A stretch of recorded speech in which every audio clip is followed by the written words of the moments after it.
এভাবে কয়েকটি বর্ষার মেঘ জমবে, অবশেষে শ্রাবণের দুঃখেরা বৃষ্টি হয়ে ঝরবে। রোদে পুড়তে পুড়তে হৃদয় একদিন ঠিকই সুখের সন্ধান পাবে। পুরনো সব স্মৃতির ডাক নাম ভুলে গিয়ে আবারও নতুন স্মৃতির জন্ম হবে। কেউ বা আসবে তোমারই মতো করে আমার এলোমেলো জীবনটা সাজাবে বলে।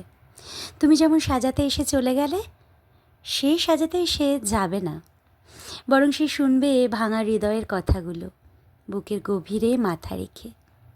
যেমন ভোর রাত্রিতে কারো ছোঁয়ায় মুগ্ধ হলে তুমি, আমিও হব তোমারই মতো করে। স্মৃতিরা সব দাগ মুছে ফেলবো গা ভাসিয়ে পালা বদলের মতো করে। তাই বলে যে সুখ পেয়ে তোমাকে ভুলে যাব, এমনটা নয়। তোমাকে মনে রাখবো, ভীষণ করে মনে রাখবো। যেমন করে মনে রেখেছিলাম শৈশবের মাখা স্মৃতির দাগকে, তেমনি তোমাকেও মনে রেখে দেব হাজারো বিষণ্ণতার সুখ নিয়ে, বৃষ্টির শেষে বিষাদের প্লাবন নিয়ে।